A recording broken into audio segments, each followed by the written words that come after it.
Now what is an ovule? देखिए ovary की जो वॉल थी ना, या तो समटाइम उसके ऊपर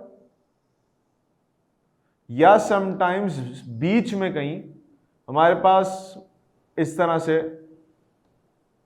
ओव्यूल लगे हुए होते हैं।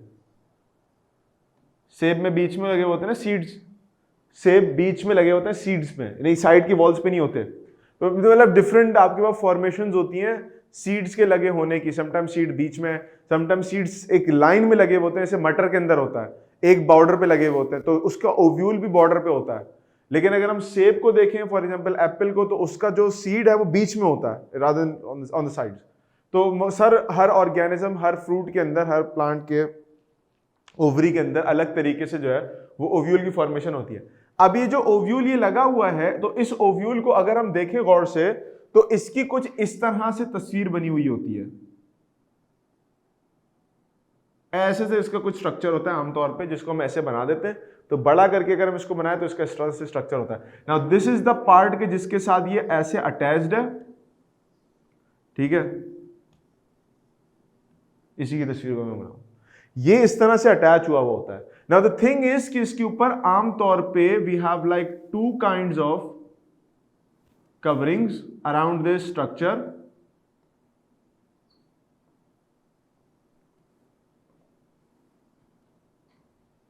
ये इस तरह से दो कवरिंग्स होती हैं और बीच में एक पोर्शन खुला हुआ होता है यहां पर,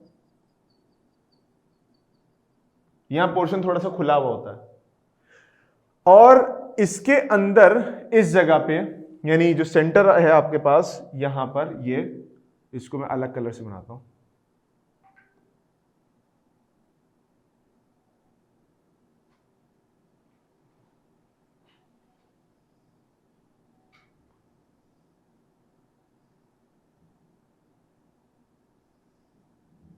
ये वो जगह है जहां पर आपके पास आपके फीमेल गैमेट्स मौजूद होते हैं। Now this whole structure is the ovary which has two major coverings, और एक वो पॉइंट है जिससे चिपका हुआ है। नाम लिखना शुरू करते हैं इनके और स्टेप बाय स्टेप बातों को समझते हैं। नाउ ये वाला जो पॉइंट है हमारे पास जिससे ये अटैच हुआ है, इसको फ्यूनिकल कहते हैं। इससे अटैच हुआ है, अटैचमेंट हुई हुई है, ठीक हो गया। ये जो दोनों हैं, जो दो लाइंस बनाई है, ये लेयर्स हैं या कवरिंग्स हैं ऑफ ओवरी। ओवरी की कवरिंग्स हैं, ओवरी की कवरिंग्स हैं दोनों। और इन ओवरी की कवरिंग्स को हम लोग आमतौर पे नाम देते हैं इंटेग्यूमेंट।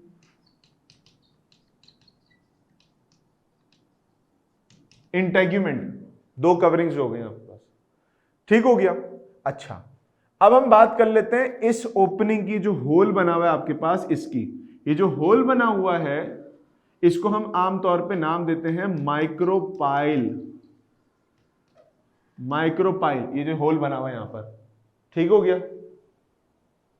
अच्छा, इसी तरीके से हमारे पास जो ये जो स्ट्रक्चर है, ये जिसको मैं रेड से बनाया हुआ है, इसको हम एम्ब्रियो सैक कहते हैं। Embryo sac. अच्छा, एम्ब्रियो सैक इसलिए कहते हैं कि ये लेटर ऑन जाके पूरा का पूरा एम्ब्रियो में कन्वर्ट होता है। ये एम्ब्रियो की बॉर्डर्स बनते हैं और इसके अंदर एम्ब्रियो बनता है। एम्ब्रियो बेसिकली क्या होता है, जो एग एंड स्पर्म के फ्यूजन के बाद जाइगोट बनता है, और जाइगोट के बाद जो एक स्ट्रक्चर बनता है उसको हम आमतौर पर एम्ब्रियो कह रहे होते हैं।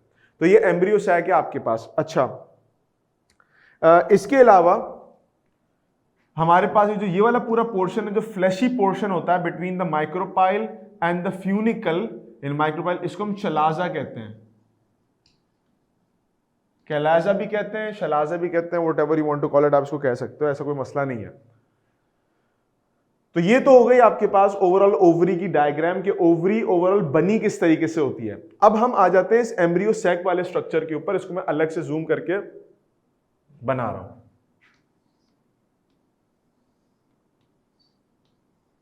ये आपके पास ये जो ओवरी वाला स्ट्रक्चर है, इसी की बात करने लगा हूं कि ये एम्ब्रियो सैक की अगर मैं बात करूं,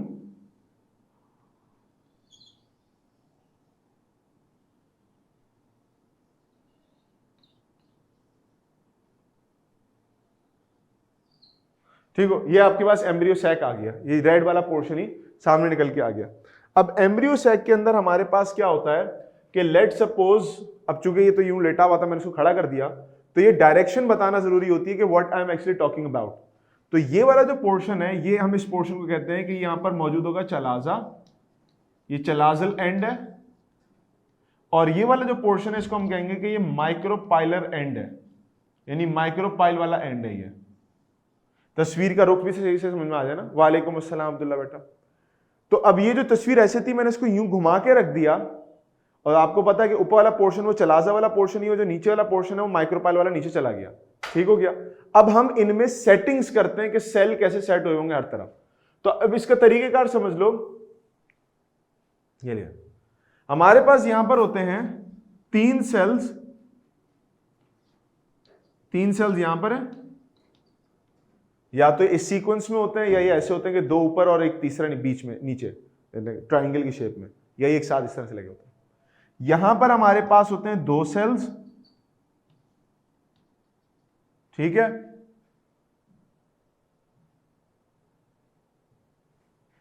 यहां पर हमारे पास होता है एक सेल, और यहां पर हमारे पास होते हैं दो सेल्स। अब मुझे बताओ कितने सेल्स हो गए? 3 4 5 6 7 8, कितने टोटल सेल्स हो गए? 8 सेल्स टोटल हो गए। ठीक है। अब इनको नाम देना शुरू करते हैं। इनको नाम क्या देंगे? ऊपर मैंने ब्लू से बनाया, तो ब्लू वाले से नाम देता हूं। इसका नाम होता है एंटीपोडल सेल्स, एंटीपोडल सेल्स। ठीक है। ये जो नीचे वाले दो हैं, ये जो ब्लू से ही दो बने हुए हैं, इनको हम कहते हैं सिनर्जेड्स, सिनर्जेड्स। और ये वाला जो सेल है ये आपका हो गया एग सेल, जिसको हम ओव्यूल भी कहते हैं। इसको मैं एग सेल लिख देता हूं बाकायदा।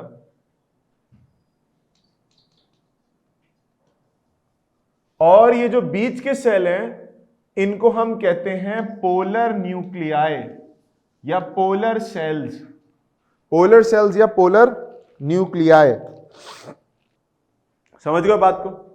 ये आपके पास टोटल 8 सेल्स का मजमुआ है, that is situated inside this ovule and this ovule, and this ovule is attached through funicle on to the stalk और if found inside the ovary. अभी किसी स्टॉक के साथ हो सकती है, दीवार के साथ हो सकती है, whatever that place is, but ये फ्यूनिकल प्लेसेंटा के थ्रू अटैच हुई होती है एक वॉल के साथ। ये पूरा स्ट्रक्चर है ओव्यूल का, अलोंग विद दैट ये पूरा ओवरी के अंदर पाया जाता है स्ट्रक्चर। यहां तक बात क्लियर है? Now there something else I want to tell you. सवाल ये पैदा होता है कि ये 8 सेल्स कहां से आए, ये 8 सेल्स मतलब कैसे बने, किस तरह से बने, ये समझना जरूरी है। तो अब समझिए इस बात को कि पहले शुरू में जब ये एम्ब्रियो सैक था तो इसमें सिर्फ एक सेल था, इसमें सिर्फ एक सेल था। मैं अगले पेज पे जा रहा हूं बात समझाने के लिए। इसमें सिर्फ और सिर्फ एक सेल था। उस एक सेल को हमने नाम दे दिया megaspore mother cell. Mega means बड़ा, स्पोर मींस स्पोर्स बनेंगे इससे, mother cell, megaspore mother cell. This megaspore mother cell, इसमें कंप्लीट सेट ऑफ क्रोमोसोम्स थे। कंप्लीट सेट ऑफ क्रोमोसोम वाले स्ट्रक्चर को हम क्या कहते हैं? वो स्ट्रक्चर के जो कि डिप्लॉयड होता है। मिसाल के तौर पे मेरे और आपके स्किन के सेल्स, मसल के सेल्स डिप्लॉयड हैं, they have 46 number of chromosomes. Most probably आपको पता हो, पिछले इन 9th में सेल साइकिल पढ़ के आए होंगे आप लोग। बट जब आपके पास कोई ऐसा सेल है जो रिप्रोडक्टिव सेल्स बनाते हैं तो वो डिवाइड करते हैं through meiosis and they produce a haploid number of cell, यानी 46 हो जाएगा, वो 46 का आधा हो जाता है 23। तो ये जो आपके पास ये मेगास्पोर है ये अंडरगो होता है through meiosis. And we know कि अगर फॉर एग्जांपल इसका मियोसिस की स्पेलिंग क्या लिखी है, माशाल्लाह वेरी गुड। ये मियोसिस की स्पेलिंग सेट कर लें, मियोसिस से गो थ्रू होते हैं ये। एंड मियोसिस का आप पढ़ के आए होंगे कि नंबर ऑफ क्रोमोसोम हाफ हो जाते हैं, और टोटल कितने सेल बनते हैं मियोसिस के एंड में? जल्दी बोलो जल्दी बोलो, मियोसिस के एंड में कितने सेल बनते हैं? सेल सेल सेल, मियोसिस के एंड में कितने सेल बनते हैं? बच्चों को याद नहीं आ रहा, परेशान हो गए बच्चे, very tension through out the chat box, confusion. भाई हेलो, मियोसिस के एंड में 4 सेल्स बनते हैं, 4 सेल्स।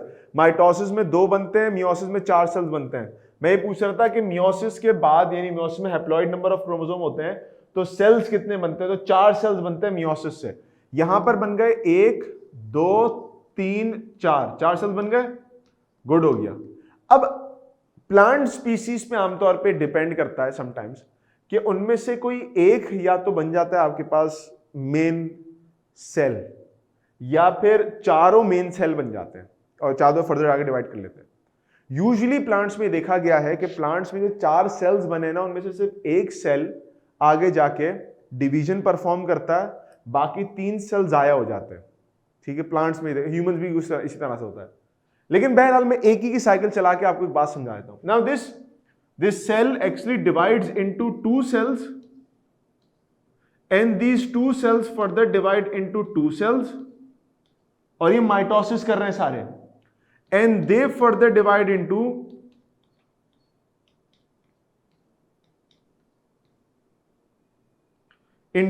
8 cells। कितनी डिवीजन हो गई? एक बार माइटोसिस हुई, दूसरी बार माइटोसिस हुई। ये दोनों डिवीजन कौन सी हैं? ये माइटोसिस की डिवीजन है।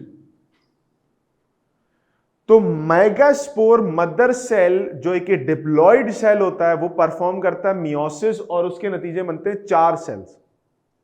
3 जाया हो गए, 1 बच गया।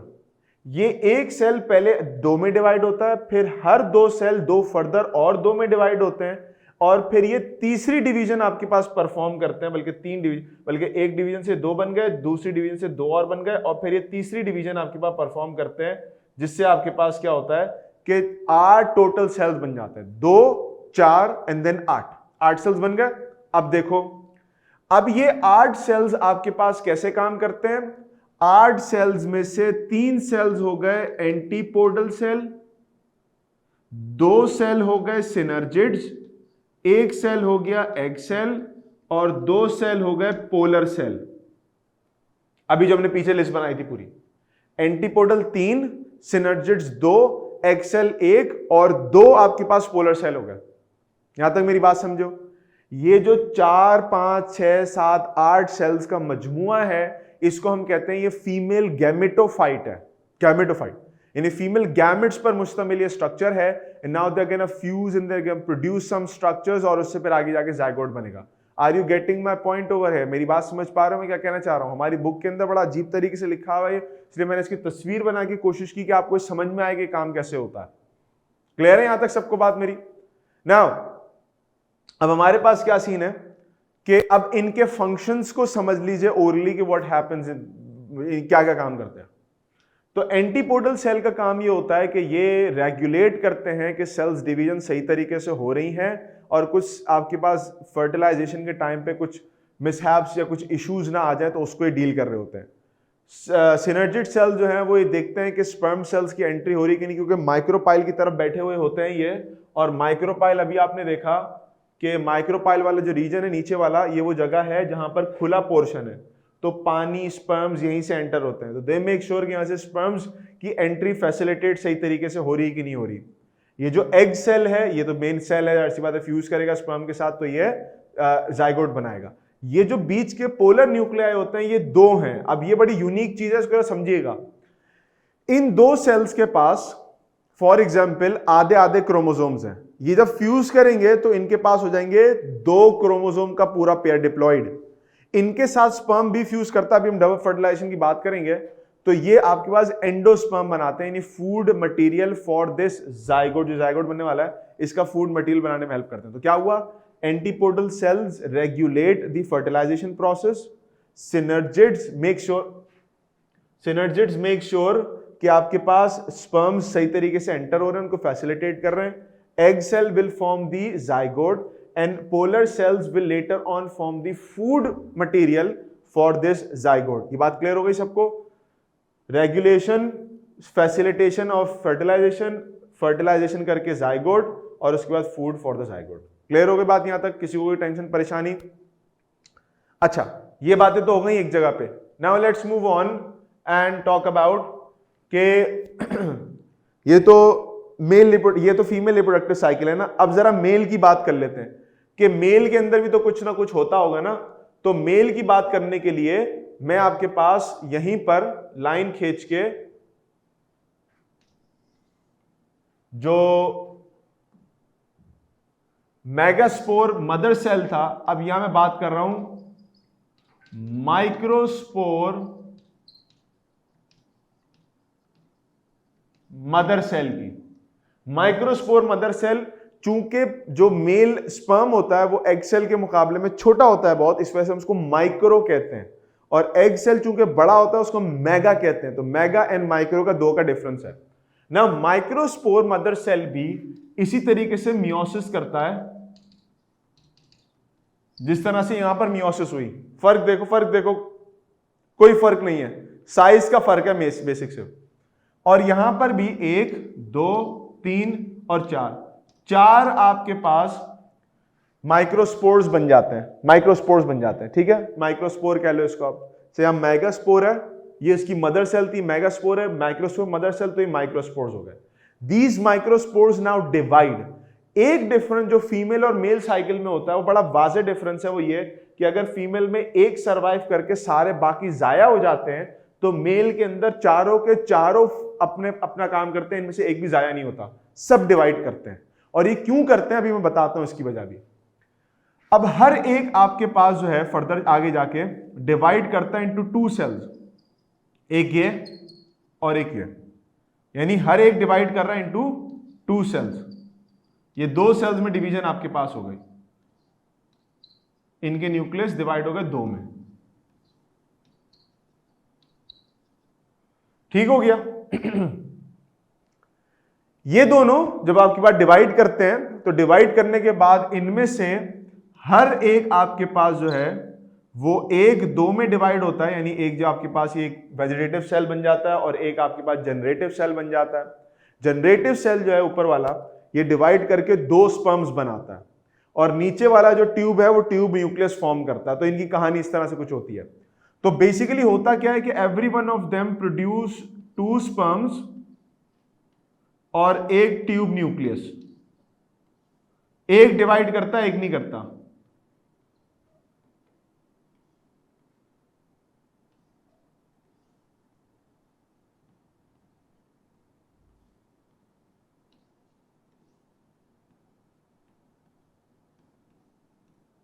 अब देखो मेल के अंदर 2 स्पर्म्स मौजूद हैं पोलन ग्रेन के अंदर।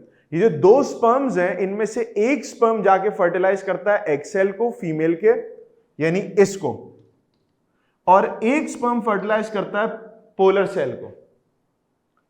2 स्पर्म्स 2 अलग अलग सेल को फर्टिलाइज करने जा रहे हैं। Now let's talk about this कि ये मामला किस तरह से चल रहा होता है। इनको मर्ज करके देखते हैं। देखो हमारे पास होता कुछ इस तरह से सीन है कि फीमेल का जो हमने एम्ब्रियो सैक बनाया था अभी, उस एम्ब्रियो सैक के अंदर यहां पर थे सिनर्जिड्स, यहां पर थे 2 पोलर सेल, यहां पर था एक एग सेल, यहां पर थे आपके पास वो एंटीपोडल सेल थे, सिनर्जिड्स थे। अब होता कुछ इस तरह से है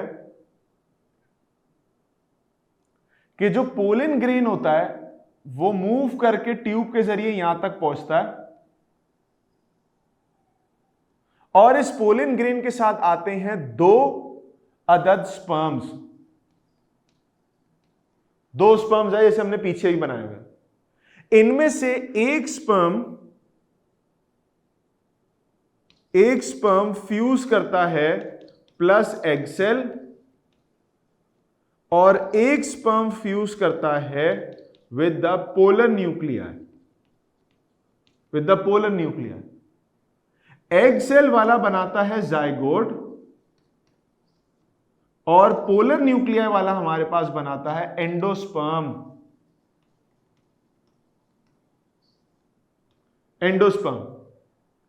एंडोस्पर्म फूड मटेरियल है for the zygote.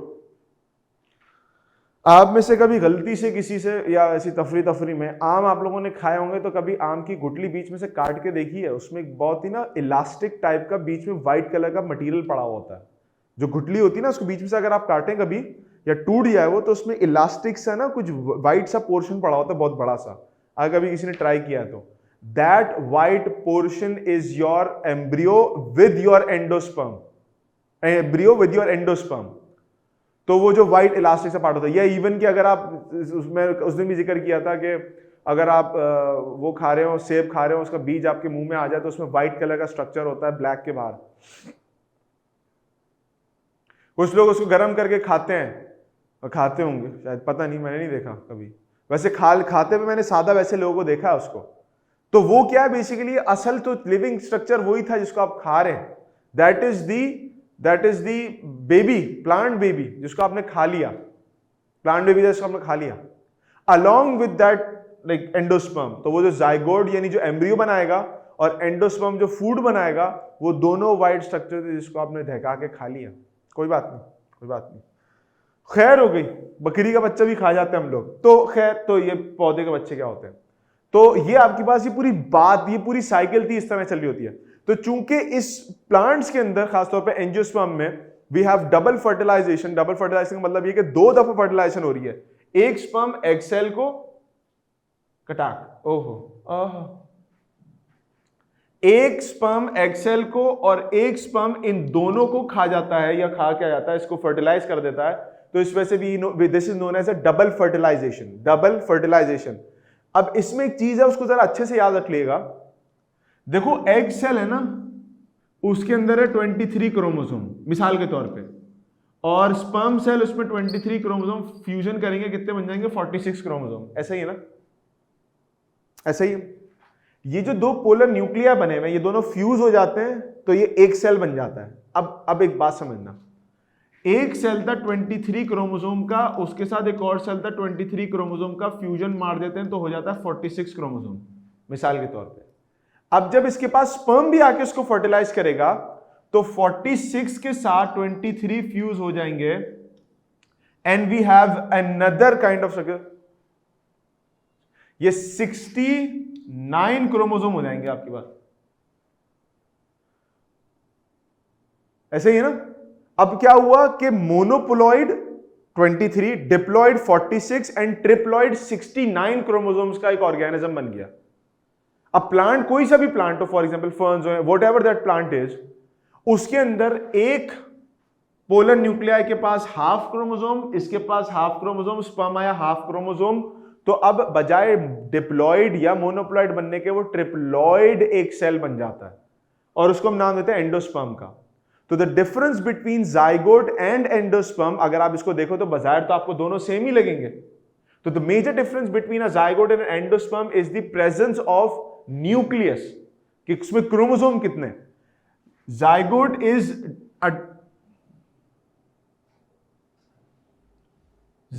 Is a diploid organism या डिप्लॉइड सेल, 2 क्रोमोसोम के सेट्स होते हैं, और ये आपके पास ट्रिप्लॉइड क्रोमोसोम इसके पास मौजूद होते हैं इसके सेल के अंदर। ये डिफरेंस है बहुत major between zygote and endosperm.